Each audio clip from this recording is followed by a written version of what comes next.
Miércoles 4 de mayo, bienvenidos amigos y amigas a Noticias 7. Esta mañana tenemos información importante en nuestra mesa de trabajo, así que damos la bienvenida y saludamos como todas las mañanas a nuestros compañeros Andrea, Lautaro y Byron.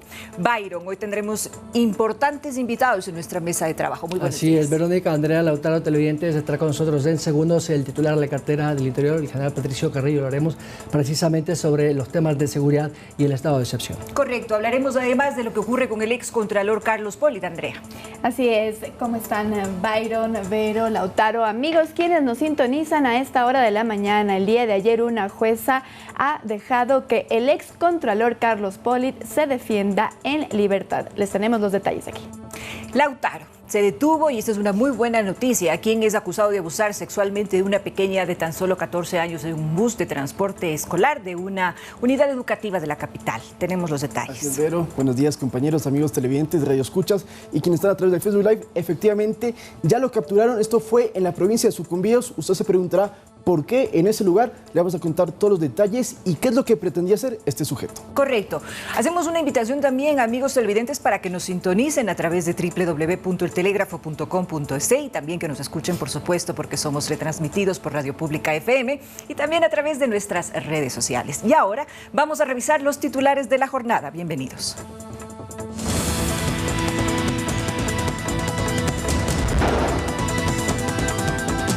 Policía confirma la detención del sospechoso acusado de violación de una menor de edad en el colegio de Quito la semana pasada.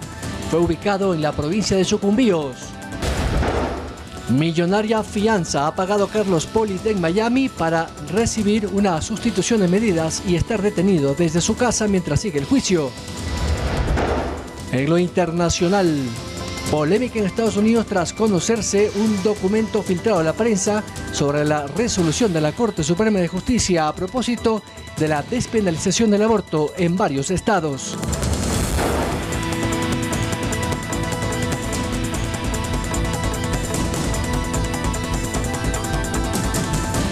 Y los operativos que se realizan en el marco del estado de excepción decretado en varias provincias del país ya dan resultados. En ese mismo sentido, y desde la Policía Nacional se tiene gran expectativa, además por el viaje que realizará el primer mandatario a Israel, a fin de lograr acuerdos de cooperación en temas de seguridad. He convocado una cruzada nacional. Aquí nos vamos a jugar el todo por el todo para lograr la paz de los ciudadanos. Así es como el presidente Guillermo Lasso se refirió a los resultados obtenidos tras los primeros operativos realizados en el marco del decreto de excepción y la restricción de movilidad declarado en varias parroquias de Guayaquil, Esmeraldas y Durán. Se han hecho 5.834 operativos, tenemos 259 detenidos, tenemos el decomiso de 819 kilos de droga, 50 motos retenidas, 49 motos recuperadas que seguramente fueron sustraídas a algún ciudadano, 63 carros detenidos y 63 vehículos recuperados. Los operativos están dando resultados. Quisiera llegar a 0 en muertes violentas.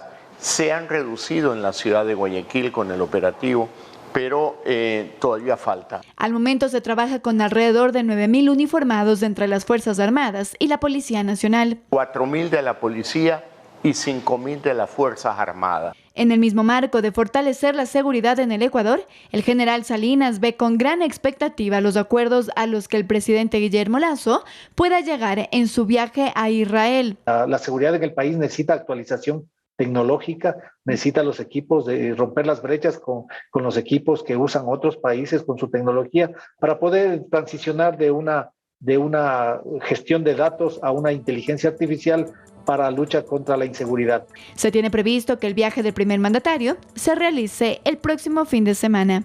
Andrea Orbe, Noticias 7.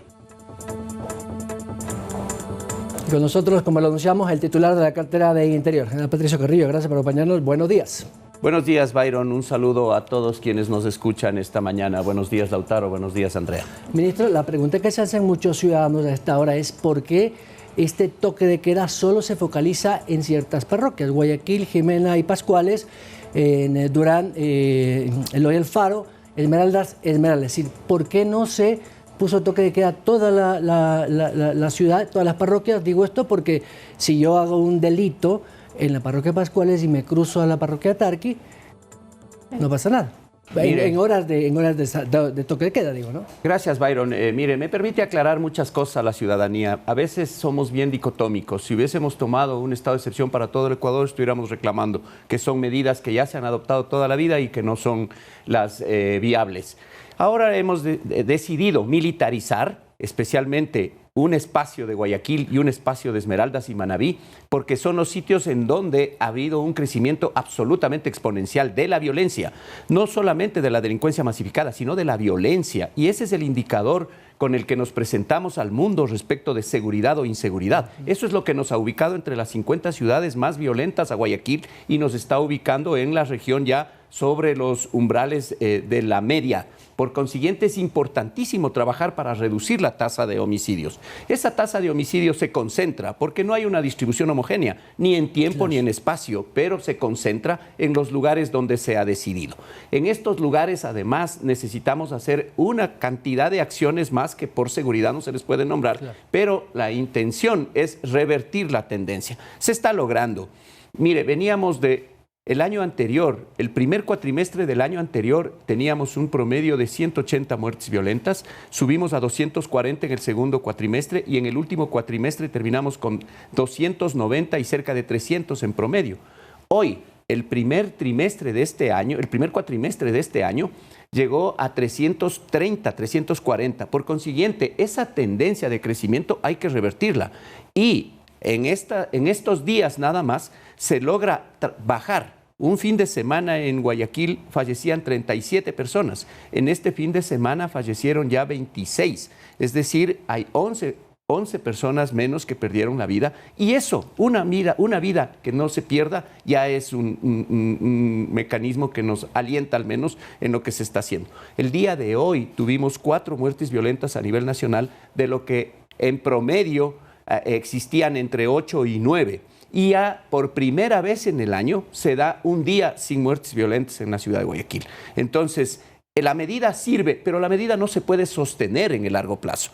Y hay otras ciudades, en cambio, que están demandando y otras provincias que nos están pidiendo ahora estado de excepción, pero con las cuales nosotros tenemos unas acciones diferentes que se puede hacer. Cómo trabajar directamente con todos los actores sociales, con los GATS, con las cámaras, con el sistema de justicia, y estamos seguros que ahí una política pública local preventiva podría impactar. Ejemplo, ciudades como Machala, ciudades como Manta, Quevedo, Babahoyo, en la costa, ciudades en la sierra como Ibarra, Ambato, Cuenca, Loja, y en el oriente ciudades como Lago Agrio, El Tena, Puyo. Son ciudades en las cuales se puede controlar de mejor manera trabajando en un plan local y con una política de prevención. Ministro, para precisar esto que usted nos está comentando de la reducción de muertes violentas, ¿cuáles son entonces las metas en corto plazo que luego de estos 60 días de estado de excepción se pueden conseguir? ¿A qué voy con ello? Usted nos dice, sí, hemos tenido disminución de muertes violentas, pero ¿en qué grado se va a poder ejemplificar y demostrar esto cuando haya terminado el estado de excepción? En el corto plazo nosotros lo que necesitamos es contener para que la tendencia de crecimiento que se ha venido observando durante ya más de un año y medio lo logramos revertir desde el próximo año. En este año ya los presupuestos para seguridad estaban fijos. Nosotros necesitamos trabajar en este segundo semestre del año para incorporar en el presupuesto del 2023 todo lo que se está planificando. El presidente ha decidido hacer una inversión de $1.200 millones en seguridad, que no es para la policía, que no es para las instituciones, es para los ciudadanos, es para las ciudades. Ahora necesitamos sentarnos a trabajar en cada una de las provincias y en las ciudades para construir los proyectos que están demandando y necesitando los ciudadanos. Entre ellos, cambiar la logística de patrulleros, entre esos, entregar equipamiento a las instituciones, transferir tecnología a través de videovigilancia y otros mecanismos a los ciudadanos, fortalecer los sistemas de investigación y de inteligencia, controlar de mejor manera el sistema penitenciario. Pero y además de eso... ¿qué porcentaje podría disminuirse?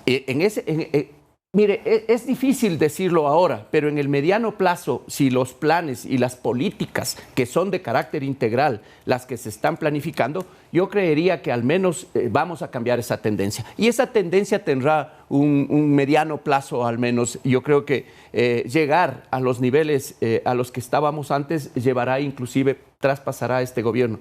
Pero, ¿cuál es la buena noticia? La buena noticia es que tenemos que mutar, porque el COVID creo que exacerbó muchas cosas a nivel mundial, no solamente en el Ecuador. El impacto de la inseguridad no lo vivimos únicamente en Guayaquil, en Quito, en Esmeraldas o en el Ecuador. El impacto lo están viviendo todos los países de América Latina. Hay que ser resilientes, hay que revisar el plan, hay que revisar la agenda de seguridad, hay que revisar la política de seguridad. Una política que estaba basada únicamente en la seguridad, con la policía, en Fuerzas Armadas para la política de defensa y en la gestión de riesgos, pero que dejaba de lado, absolutamente de lado, el sistema de justicia, rehabilitación social, la participación preventiva de los gobiernos autónomos desconcentrados, la participación de la organización civil. Ahora necesitamos mutar a esa política de seguridad integral y cambiar la realidad que estamos viviendo de violencia. Perfecto, ministro. Quisiera también preguntarle cómo se está trabajando en conjunto con la SNAI. En estos 4 primeros días que hemos tenido ya el estado de excepción, ayer se daban cifras de que habían más de 200 detenidos en delito flagrante, gente que portaba armas, etcétera. ¿Cómo se está trabajando con la SNAI, reitero, para que esto no provoque incluso este hacinamiento hasta en los centros provisionales de detención? Sí, gracias, Andrea. El Servicio Nacional de Atención al Adulto Infractor, SNAI, tiene graves problemas estructurales y hay que empezar a trabajarlos. Uno de los primeros es que no hay un modelo de gestión adecuado. Los municipios no tienen la capacidad para gestionar con sus propios privados de libertad contraventores y que han cometido un error o un delito menor. Todos son trasladados a los megacentros, todos son trasladados a cárceles en donde el hacinamiento efectivamente está, y eso implica revisar inclusive la política criminal, porque a veces hay abuso de la prisión preventiva, pero en otros casos, en cambio, existe abuso de las medidas jurisdiccionales y de garantía constitucional. Entonces, todos estos mecanismos hay que trabajarlos. Hay que ir solucionando también problemas que tienen que ver con la falta de personal, con la falta de institucionalidad. Ahí hay 3 macroprocesos. La seguridad física, que la realiza en el perímetro externo ahora Fuerzas Armadas y Policía Nacional, pero el proceso más importante es cómo se manejan los procedimientos para la ubicación y clasificación de PPLs, para llevar las fichas médicas, psicológicas, de avance o de regresión en cuanto a la rehabilitación social,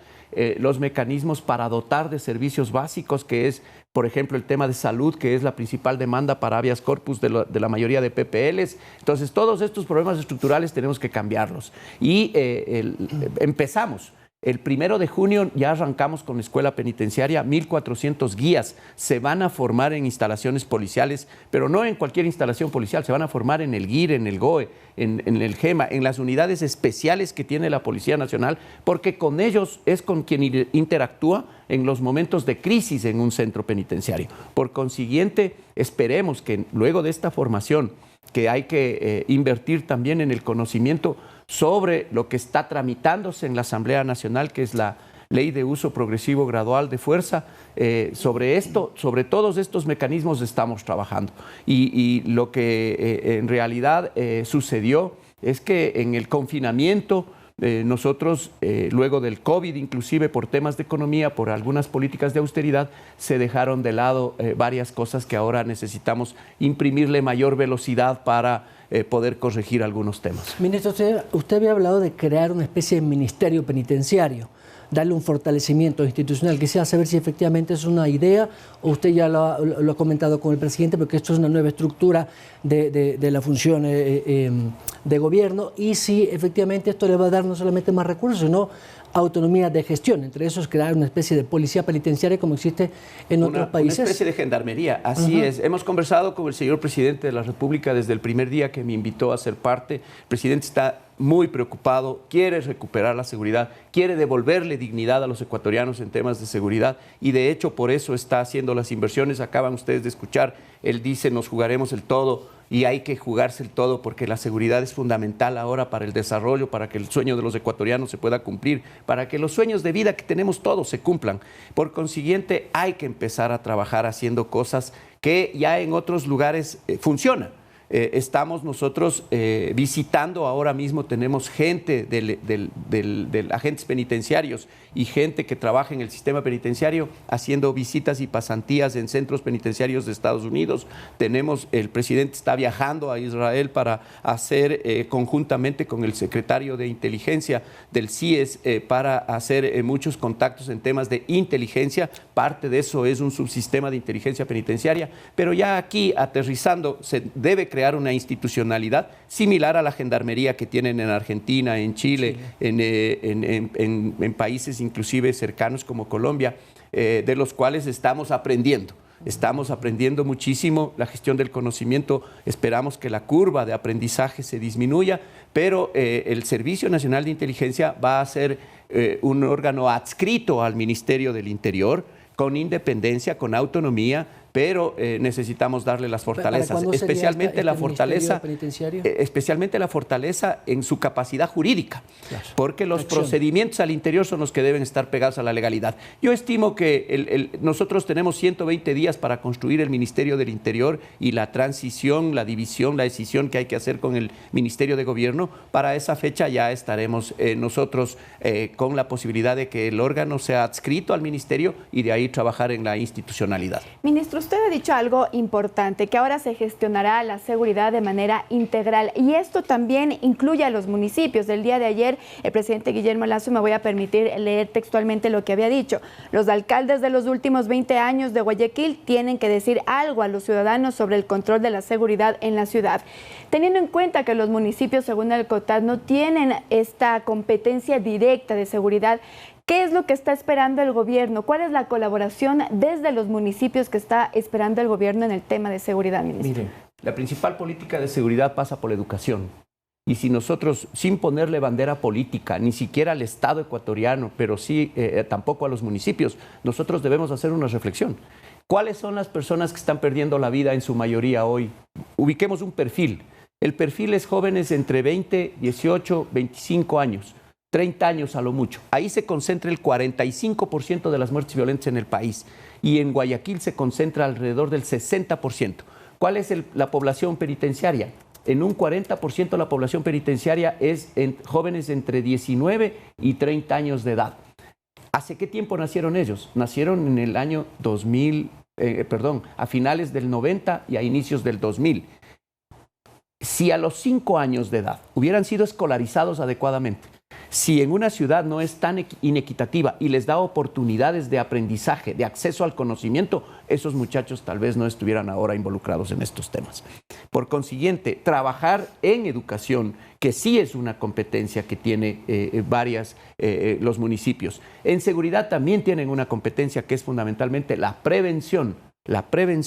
Y esta prevención pasa no solamente por lo que pueda hacer la policía situacionalmente en la calle, sino pasa por dar servicios públicos de calidad. Y estos servicios públicos de calidad también tienen que ver con educación. Para mí ese es uno de los temas fundamentales que hay que corregirlos. Pero como es a largo plazo, como eso electoralmente a veces no funciona, lo dejamos de lado. Pero creo que cuando necesitamos debatir ahora y construir una política integral, es necesario decirlo.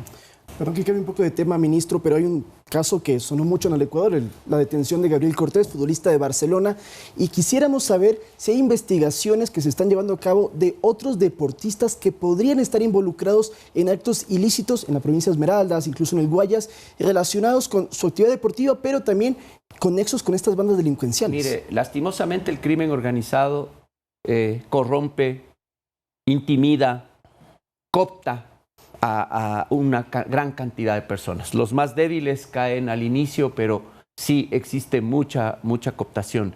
Pero las investigaciones las lleva la Fiscalía de manera reservada. Sin embargo, esto es justamente lo que nosotros necesitamos corregir, porque los que se convierten en referentes sociales no deberían caer en estas tentaciones. Hay que trabajar mucho en ese sentido. Ministro, más de 200 toneladas en el 2021 decomisadas, en lo que va el año 86 más o menos, con las de ayer de Guayaquil. ¿Más droga, más violencia en las calles, más guerra entre las bandas? Sí, indiscutiblemente. La capacidad de producir droga que tiene, porque esto es un tema que hay que mirarlo no solamente desde el narcotráfico, sino desde las economías criminales. Economías criminales que se van engarzando una con otra. Minería ilegal, contrabando, tráfico de drogas, trata de personas, personas, tráfico de armas.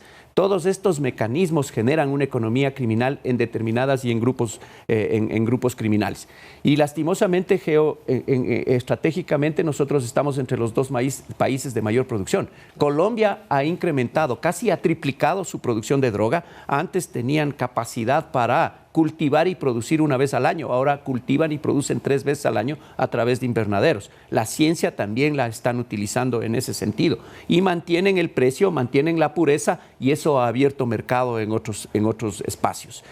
Ya nosotros no tenemos únicamente la ruta hacia Norteamérica, que sería el país de consumo, sino que tenemos rutas abiertas hacia Asia, hacia Europa. Y esa penetración también de los carteles asiáticos y carteles europeos son los que están produciendo las olas de violencia. ¿Qué necesitamos hacer en esta misma política? Necesitamos fortalecer, blindar de mejor manera nuestras fronteras, tener un dispositivo especial en frontera norte, en frontera sur, tener un control mejor en la costa del Pacífico, tener un mejor control aéreo, porque la ola de violencia con el ingreso de la droga se va quedando igual que la ola de corrupción en todas las ciudades y en todos los municipios. Eso genera una expansión, digamos, de la inseguridad que hay que también contenerla. Ministro, hace pocas semanas supimos sobre estas amenazas que se habían hecho en su contra. ¿Se inició la investigación? ¿Cómo va este proceso? Ya saben, tal vez incluso han detectado a qué grupo podría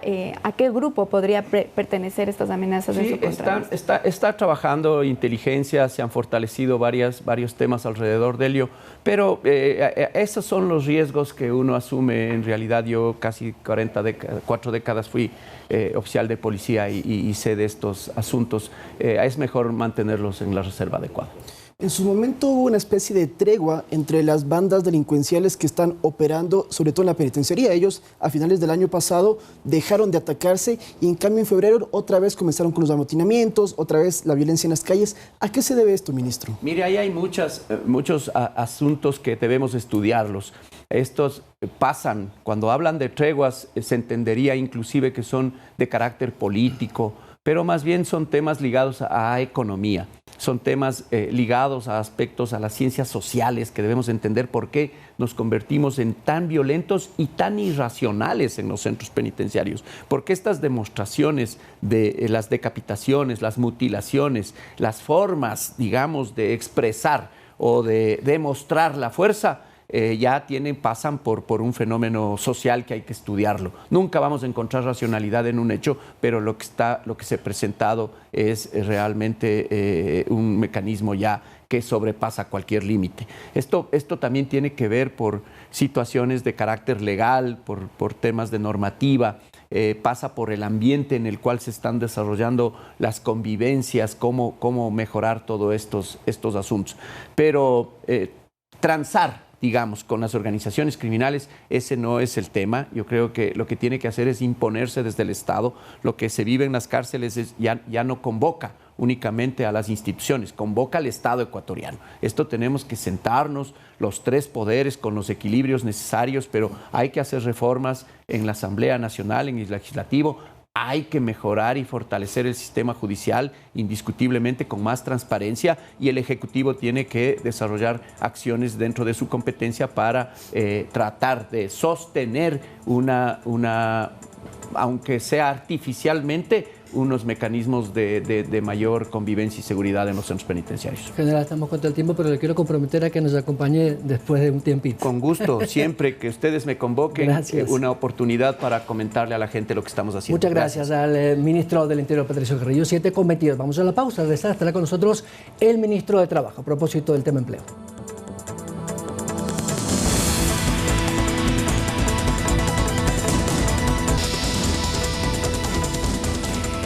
Informando, amigos televidentes, qué bueno que nos acompañen. Labores investigativas dieron con la ubicación y sobre todo con la captura del hombre que habría supuestamente violado a una estudiante de 14 años de edad en un recorrido escolar el pasado 21 de abril.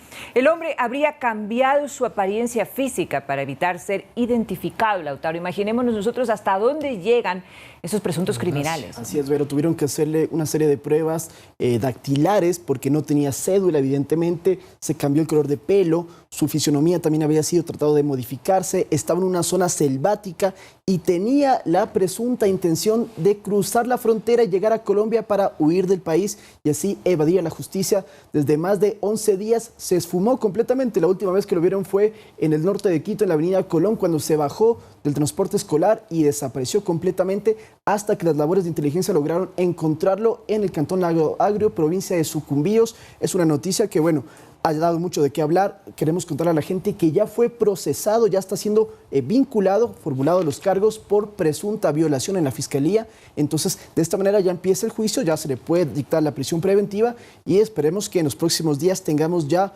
una respuesta de cuáles son las acciones inmediatas dentro de este proceso que permitan pues la condena, si la justicia así lo demuestra con las pruebas. Tienen más de 30 pericias que pueden demostrar que hubo esta violación. Pero a propósito del tema, el comandante de la policía, Carlos Cabrera, se pronunció luego de la detención de este sujeto y contó más detalles. Y tras las diligencias investigativas en Lago Agrio, provincia de Sucumbíos, localiza a esta persona en una zona selvática, lugar donde fue detenido Darwin Clever J. El ciudadano fue trasladado al Departamento de Criminalística de la localidad con el fin de determinar su identidad mediante huellas dactiloscópicas, tomando en cuenta que su morfología, tomando en cuenta el cambio de color de cabello, el cambio de su fisonomía, había sido cambiada con el fin de no ser identificado. Y el día de ayer, precisamente, cuando se supo esta noticia de que fue capturado, ya hubo reacciones en la red social Twitter. Ustedes pueden ver ya en pantalla, el ministro del Interior, Patricio Carrillo, dijo: reconocemos el apoyo del gobierno nacional a la seguridad social de la policía. Miles de policías afiliados, bueno, esto es del ISPOL, pero él también se refirió al tema de la captura de este sujeto que es acusado por violación. También se refirió en esta red social Twitter el presidente Guillermo Lasso a este caso específico y puso: no vamos a permitir la impunidad de actos que violenten contra la vida de adolescentes, niñas y niños. El trabajo en conjunto de policía ha demostrado una gestión oportuna y eficaz. Esto es lo que ha dicho el presidente Guillermo Lasso acerca de la captura del acusado de violar a una pequeña de 14 años en un transporte escolar. El día de ayer también escuchábamos en una entrevista a la ministra de Salud, a la ministra de Educación, María Brown, que se refería a la destitución también, o a la separación, digamos, de la rectora de esta institución educativa. Ella lo que decía es que, si bien es cierto, se habían cumplido estos protocolos de llamar al ECU 911, de pues llamar también a los familiares, no se había sido empático con este proceso que ha tenido que sufrir no solo la niña, sino también su familia. Hasta el fin de semana, según lo que contó la ministra Brown, no se había tampoco dado ayuda psicológica por parte de la institución educativa y es por eso que se separó a la rectora de ese plantel. Lo importante, televidentes y compañeros, es que la rápida acción de la policía ha logrado detener a este sujeto muy pocos días. Eso hay que destacarlo, pero lo coyuntural y lo que espera la sociedad ecuatoriana, y porque no solo miles de padres de familia, es que sus chicos, sus hijos tengan la protección del Estado, de los organismos de seguridad y, por qué no decirlo, también de la autoridad competente del Ministerio de Educación, a propósito de que estos protocolos no sean eso, un papel y que no se cumplan, y que las autoridades o los docentes no sepan qué hacer cuando ocurren este tipo de hechos lamentables. Un dato importante y del que se ha comentado mucho es si este señor Darwin Byron, si es el nombre de Darwin Byron, JL, estaría con antecedentes penales por delitos similares. La respuesta es que no. La policía descartó completamente que tenga antecedentes. Es la primera vez que se lo vincula con un delito de presunta violación y, como ya le hemos dicho, tenemos que esperar a que se desarrolle la diligencia para conocer qué pasa. Como otro dato extra, la bebida que él le dio, que le habría dado a la joven para que ella tome y termine drogada, está ya en manos de la Fiscalía y se está haciendo la investigación para determinar toxicológicamente qué tenía y si efectivamente la drogó. Correcto, Lautaro. Ahora vamos a cambiar de tema, amigos televidentes. Jacqueline Becerra, jueza de Florida, aceptó la propuesta de fianza de $14 millones para que el ex contralor Carlos Pollitt se defienda en libertad. Así se tenía previsto que este lunes 3 de mayo Pollitt saliera de la cárcel. En un inicio, la fianza que Poli debía pagar para salir de prisión era de 18 millones de dólares. En abril, el excontralor pidió que ese monto sea de 11 millones, pero la solicitud fue negada. Para garantizar que Poli se presente ante el juzgado, deberá aportar un grillete electrónico, arresto domiciliario, restricción de visitas y la entrega de su pasaporte y documentos de viaje. Tras esas medidas, se garantiza entonces que Carlos Poli saldrá de la cárcel, Bayro. Bueno, y todos quisiéramos tener la suerte del señor Poli, ¿no? 14 millones de dólares solo para pagar una fianza. Me imagino que con todos sus años de esfuerzo profesional y de trabajo arduo y honesto, habrá conseguido no solamente 14 millones de dólares, porque no se entiende de dónde un funcionario público pueda tener semejante fortuna, diría yo, porque 14 millones de dólares aquí en Estados Unidos y en cualquier parte del mundo es mucha plata. Así es, y hay que recordar a nuestros amigos televidentes por qué había sido acusado Carlos Poli, excontralor. Él fue incluso detenido el 28 de marzo en Estados Unidos, pero ¿por qué?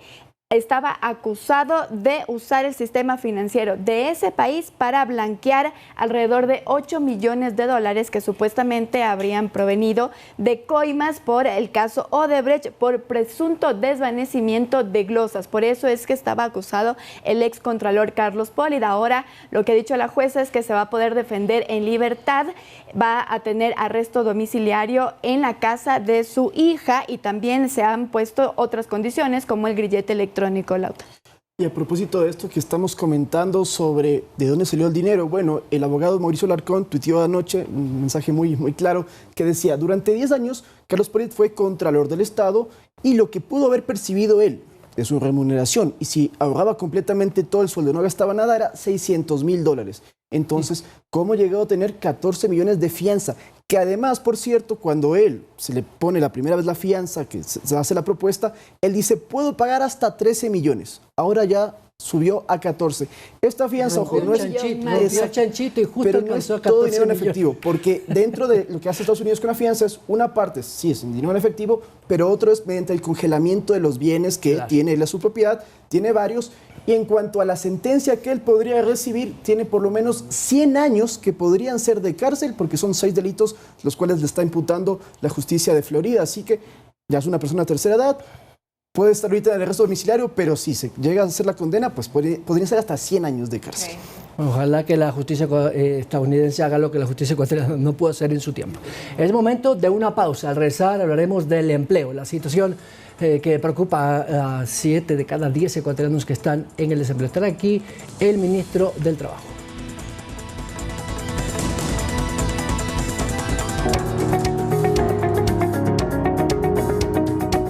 Hola amigos, ¿sabían ustedes que después de 3 años que dejas de fumar, tus pulmones y tu función pulmonar es muy similar a la de una persona que no ha fumado nunca?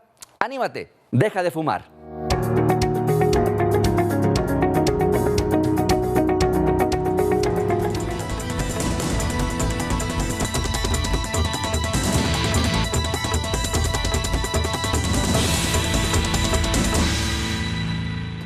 ¿Qué tal amigos? Estos son nuestros 60 segundos de noticias de El Telégrafo, que comienza el conteo regresivo. La Policía Nacional capturó en Sucumbíos al presunto violador de una estudiante de colegio quien habría sido abusada en una unidad de transporte escolar. El hombre habría tenido la intención de fugarse a Colombia. Un juez de Manglar Alto admitió el trámite para analizar el habeas corpus concedido al ex vicepresidente Jorge Glass. El recurso será evaluado en la Corte Provincial y se determinará si se ratifica o revoca la prelibertad al 2 veces sentenciado por corrupción. La FEU recibió una multa de $15,000 por el ingreso de un aficionado al Estadio Monumental Banco Pichincha en el partido con Argentina. Este hincha se burló de la seguridad y se fotografió con Lionel Messi. En lo internacional, 3 niños fallecieron en Indonesia por un supuesto caso de hepatitis aguda, un cuadro clínico que hasta la fecha tiene origen desconocido. El magnate Bill Gates se viralizó esta semana por su pronóstico de que va a surgir una nueva variante del COVID-19, pero más letal y transmisiva. Sin embargo, la comunidad científica es escéptica sobre esto. Así cumplimos nuestros 60 segundos de noticias, ya lo sabe, para más información, léalo en El Telégrafo.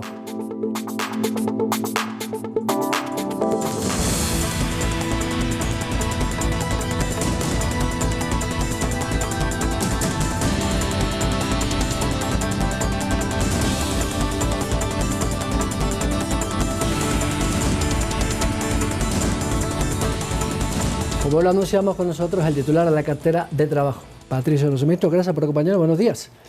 Muchas gracias, Byron. Saludo primero a Andrea, por supuesto, igual a usted, Byron, y a Lautaro. Y antes de contestar las inquietudes periodísticas de ustedes, permítanme felicitar a la Policía Civil Nacional, al ministro del Interior, Patricio Carrillo, que estuvo aquí hace pocos minutos, al ministro de Gobierno, Pancho Jiménez, por el gran trabajo y labor desplegada el domingo, 1 de mayo, Día del Trabajo, que se custodió la seguridad de todos los que transitaron por las calles de las ciudades del país, particularmente Quito, Guayaquil, Cuenca y otras, con absoluta libertad, con absoluto respeto a quienes tienen derecho a protestar, con absoluto cuidado de la seguridad pública. Por ello, como ministro del Trabajo, felicito a esos dos colegas, ministros del Interior y de Gobierno, porque hicieron una extraordinaria labor. Y también a los trabajadores ecuatorianos que, más allá de cumplir su día clásico, el 1 de mayo, hicieron una marcha pacífica y absolutamente en paz. Ministro, según los últimos datos del INEC, la tasa de desempleo sigue por encima de los 4, está en 4.85%. Así es. Y eso implica que hay más de 400.000 personas que aún están en el desempleo, pero hay miles que están en el subempleo, empleo inadecuado, como lo quieran llamar.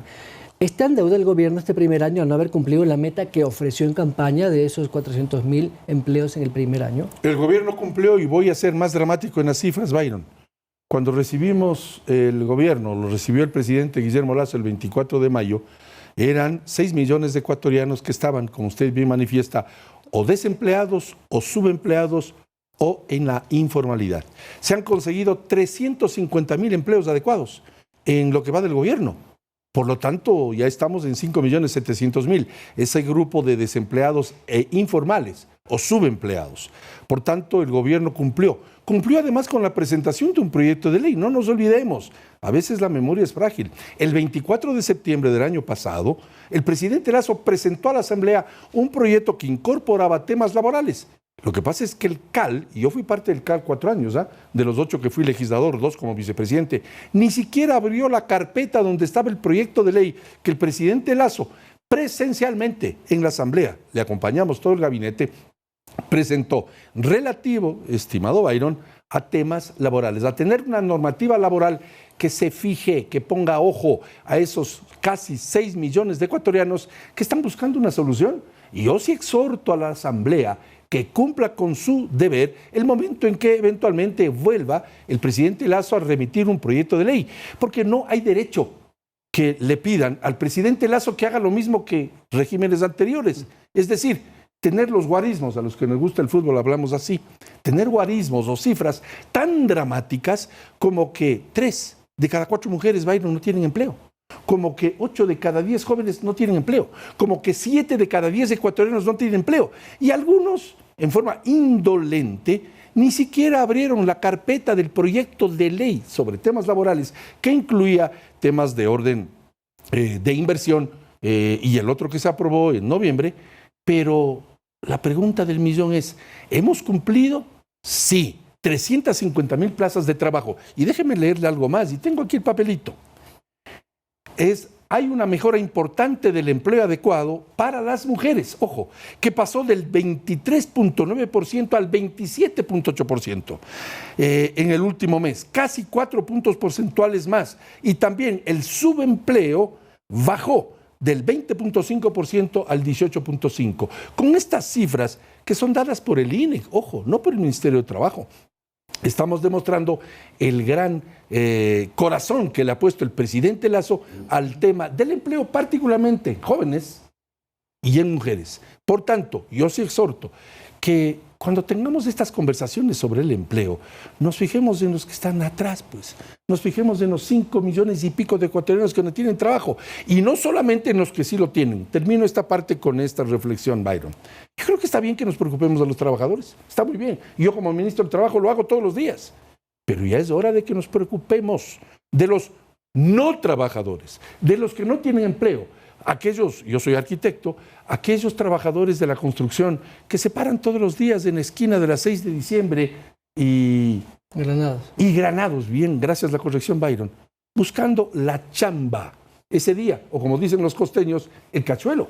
Porque sin la chamba o el cachuelo, Byron, ese día o mal comen o no comen. Y resulta que hay algunos legisladores, y lo digo con respeto, pero con frontalidad, que dicen que este tema pues ya se lo tratará algún momento. No, señor, es un tema importante al cual le ha puesto todo el corazón, toda la fuerza el presidente Guillermo Lasso y por supuesto el entorno de su gobierno. Y algo más, hace pocas semanas se archivó el proyecto de inversiones y empleo. Se archivó.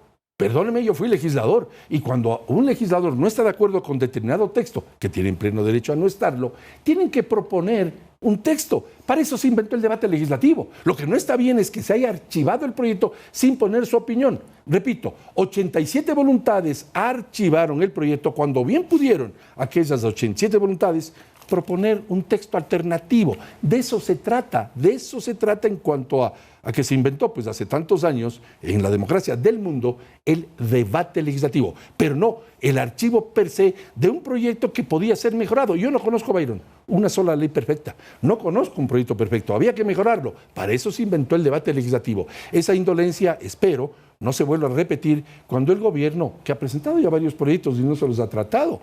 En este momento está el proyecto de ley de educación sin ser tratado, el proyecto del uso progresivo de la fuerza sin ser tratado, el proyecto de comunicación. A propósito, ayer fue el día de los periodistas, feliz día, pero exacto, libertad de prensa, pero y es hora que se trate el proyecto de libertad de prensa que presentó el presidente Lasso el mismo 24 de mayo. Y precisamente en ese sentido, ministro, ustedes entonces ya están por presentar esta reforma laboral de la que hemos conversado estos últimos meses. Le voy a hacer esta pregunta ahí mismo.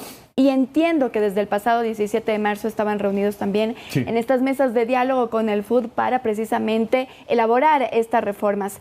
¿Cómo se va a proceder? Es decir, ¿van a llegar a la Asamblea Nacional con todo lo que usted nos acaba de decir o van a ir directamente por la consulta popular que también se había puesto sobre la mesa? Importante su pregunta, Andrea. El presidente Lasso invitó a todos a debatir el proyecto laboral o por lo menos las iniciativas que existen de orden laboral. Y lo dijo públicamente. Y por eso es que hay mesas de trabajo que están precisamente reunidos. El día de mañana tenemos una nueva reunión con las organizaciones que conforman el Frente Unitario de Trabajadores. ¿Ya ha dado resultados las mesas? Estamos trabajando en ello y el resultado se verá oportunamente, pero el primer buen resultado, ya que usted me pregunta el resultado, es que estamos reuniéndonos, pues, que estamos dando lo que todos los políticos en su momento dicen y pocos cumplen, el diálogo. Todos en el país hablan de que hay que dialogar y cuando se dialoga algunos le ponen peros. No, señor, tenemos que dialogar. El día de mañana habrá una nueva reunión de la mesa de empleo, hay otra mesa, la mesa del IES también, que tiene sus reuniones, porque el presidente Lasso en el gobierno del encuentro ha implementado esto que se llama diálogo, de tal manera que sí, los resultados ya están, estamos conversando. Ministro, perdón, solo para precisar, Encantado. ¿Cómo va a ingresar entonces esta reforma laboral? ¿Va a ingresar a la Asamblea Nacional o se van a ir por la consulta popular? El presidente de la República tomará esa decisión dependiendo, por supuesto, de los resultados finales que dichas reuniones a las que estamos haciendo referencia, Andrea, usted y yo, tengan como resultado. Por lo pronto, vamos bien, dialogando. Obviamente hay que consensuar con los que piensan diferente, pues porque los que piensan igual que uno no es necesario consensuar, ya estamos consensuados, si cabe decirlo. Por lo tanto, hay que tratar de consensuar, hay que dialogar, hay que conversar con aquellos que piensan diferente. En alguna ocasión, yo era muy muchacho, el presidente Durán Ballén me dijo, las decisiones fáciles ya están tomadas, pues. Sería una torpeza no haber tomado las decisiones fáciles. Las que quedan por ser tomadas son las difíciles. Y por supuesto hay ciertas dificultades, tenemos que aceptar, en relación al tratamiento de una normativa laboral que tiene que ser moderna. Por eso le dije a Byron hace pocos minutos, no le pidan al presidente Lasso que haga lo mismo que regímenes anteriores, porque el resultado está ahí, pues casi 6 millones de ecuatorianos sin empleo pleno me refiero. Por tanto, tenemos que acometer esto con responsabilidad, dialogando con la fórmula que el presidente Lasso nos dijo hace ya algunas semanas, inherentes a conversar y ojalá tener una normativa que, y con esto termino esta parte, Andrea, con su veña, que haga que las pequeñas y medianas empresas, MIPYMES, pierdan el miedo pierdan el miedo a contratar más gente. Yo les invito a ustedes, acuciosos periodistas como son, inviten a cualquier empresario, sobre todo medianos y pequeños, MIPYMES, a cualquiera, no les doy ni el nombre, y pregúntenle por qué no crece su negocio, por qué no incorpora nuevos ecuatorianos a su nómina, por qué no abre nuevas sucursales en su propia ciudad o a lo largo y ancho de la geografía nacional. Pregúntenles, les pido, les exhorto a que lo hagan y les aseguro que la respuesta será, con la normativa que tenemos, no invita a contratar más gente. Tenemos que vencer ese miedo. Pero, ministro, bueno, hemos hablado entonces de estos empleadores, de las centrales sindicales que son los trabajadores, pero ¿qué pasa con los desempleados? ¿Ya han tenido reuniones con ustedes? Yo sí. ¿Los han involucrado también y van a seguir participando? ¿Ustedes? Sí, hay una Asociación Nacional de Desempleados y Subempleados que lo maneja Marcelo López, ingeniero Marcelo López o economista Marcelo López. He conversado con él varias veces, he conversado con grupos de desempleados. ¿Qué le ha dicho usted de él? Todos al unísono piden una normativa laboral, escúcheseme bien, una normativa laboral que haga precisamente lo que acabo de decir, que se pierda el miedo a invertir capital fresco y de riesgo, o a reinvertir si Dios mediante han tenido utilidades, que pierdan el miedo a poner sucursales, que si una ferretería tiene éxito en el sur de Quito, habrán una sucursal de esa misma ferretería con los mismos dueños en el norte de Quito, y luego en Ambato, y luego en Machala, y luego en Guayaquil. ¿Por qué no se aperturan esos nuevos negocios? Porque existe temor a crecer. ¿Y por qué existe temor? Porque esa normativa que data de 1938, hace 84 años ya, no fue la solución cuando tuvimos la crisis del fenómeno del Niño hace ya 20 años. Tú eras muy joven, posiblemente no te acuerdas. Y no fue solución cuando hubo el terremoto del año 2016. Y tampoco fue solución en la pandemia. Entonces, por Dios, reformemos, hagamos una ley que pueda invitar a que exista inversión. Pero para ello necesitamos generar, y el gobierno del encuentro, que lo lidera Guillermo Lasso, sí lo está haciendo, generar seguridad jurídica. No de otra manera, ya se han firmado, no se entendería, digo, 5.000 millones de dólares en nuevas inversiones. Ministro, pero es que, discúlpeme, pero está muy hablado esto, les digo en serio, porque en realidad un año hablando, un año conversando y no se ha generado una sola nueva normativa. Ayer conversábamos con el presidente de la Cámara de Comercio de Guayaquil y nos dijo, los empresarios actualmente estamos buscando cómo salir de los empleados y no contratar, porque es tan rígido el régimen laboral que nos impide contratar. ¿Por qué no va por los acuerdos ministeriales o decretos ejecutivos? Porque con la Asamblea mejor ni vaya por ahí. Lo que pasa es que cuando se hacen decretos no se genera seguridad jurídica, porque un decreto puede ser cambiado. Pero eso peor a nada, pues. Sí, claro. Y hemos hecho, yo he firmado varios decretos, varios acuerdos ministeriales que significa el tema de sistemas de contratación. A tiempo parcial, por horas, exacto, sistemas de contratación en turismo, fin de semana, el tema de los trabajos en la noche.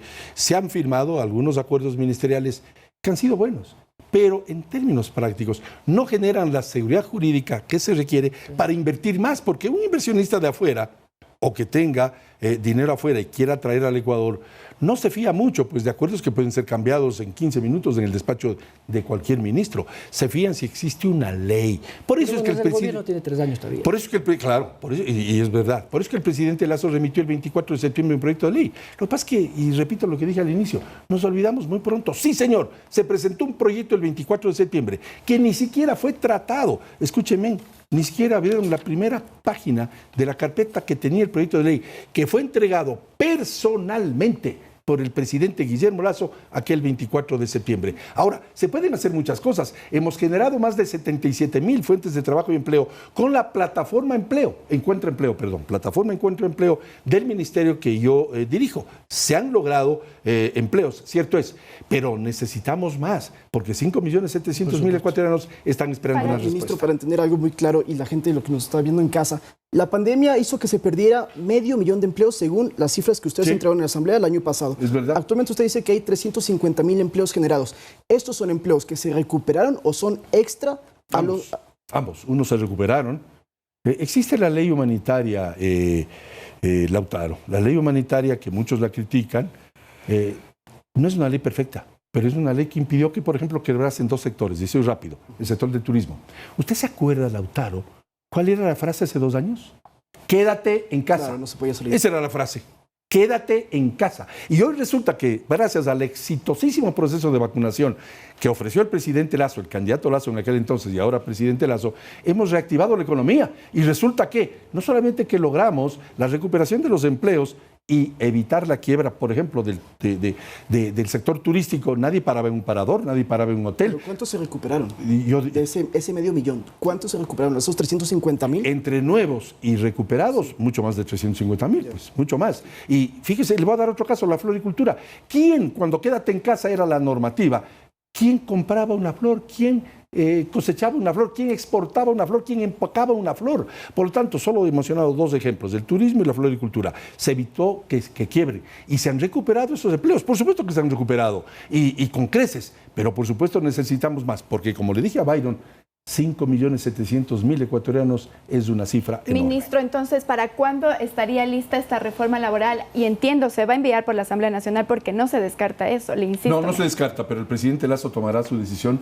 el momento que él crea más o menos para cuándo cree usted que tendrá. El presidente Lasso lo definirá el tiempo, el momento, la oportunidad y el envío o no, por una razón. El presidente Lasso es un hombre que ve al Ecuador en su contexto y tiene que estar preocupado, y de hecho lo está por el tema de seguridad, por el tema de empleo, por el tema de inversión, por el tema de educación, educativo, por todos los temas. Entonces él, con su amplia mente, tendrá que resolver y decidir lo que los ministros de Estado venimos trabajando en las áreas de educación, en las áreas de salud, en las áreas de trabajo y en otras áreas. Lo comprometo, mientras, para cuando ya tenga ese proyecto de ley, venga acá y lo socialice con nosotros. ¿Dónde le firmo? Encantadísimo. Ya lo pongo. Muchas gracias. Muchas gracias, que esté muy bien. El ministro Patricio Donoso, 7:53. Vamos a la pausa.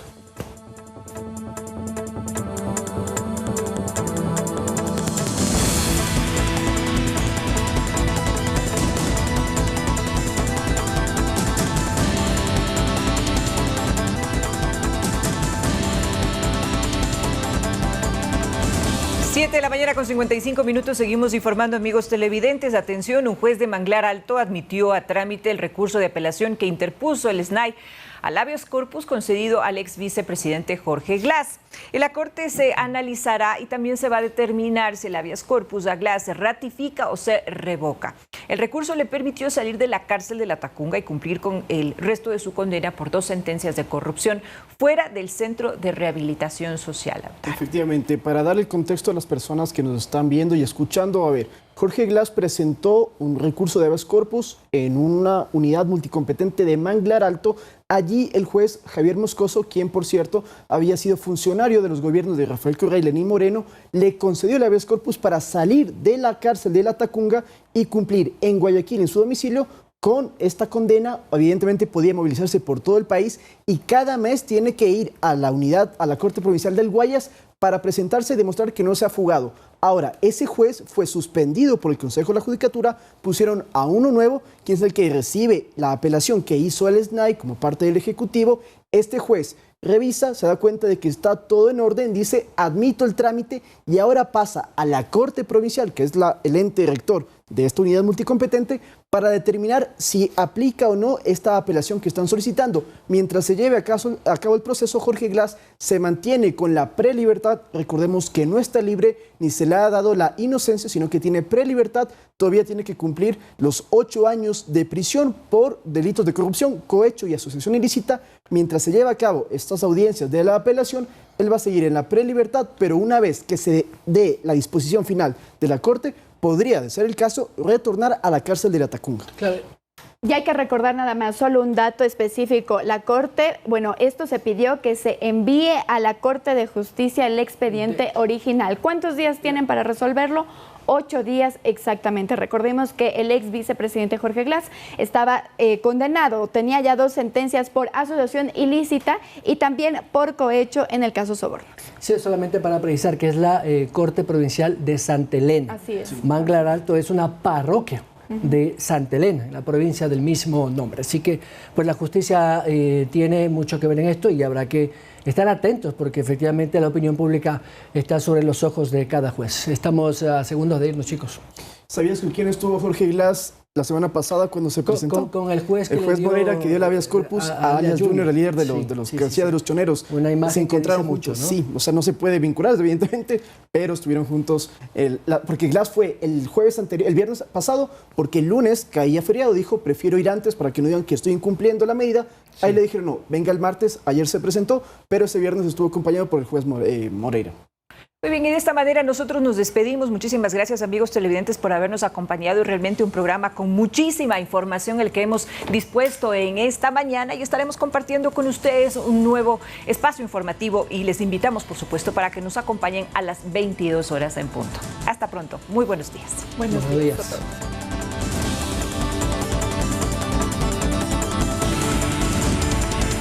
Les recordamos que dentro del Distrito Metropolitano de Quito, la restricción vehicular pico y placa rige de lunes a viernes en la mañana desde las 6 hasta las 9:30 y en la tarde desde las 16 a 21 horas. Este miércoles, las placas terminadas en 5 y 6 no pueden circular en la mañana de 6 a 9:30 y en la tarde desde las 16 horas hasta las 21 horas.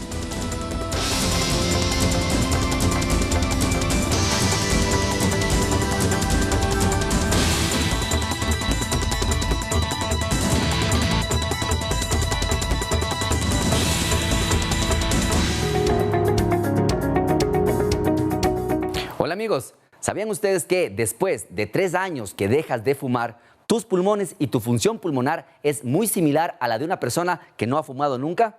¡Anímate! ¡Deja de fumar!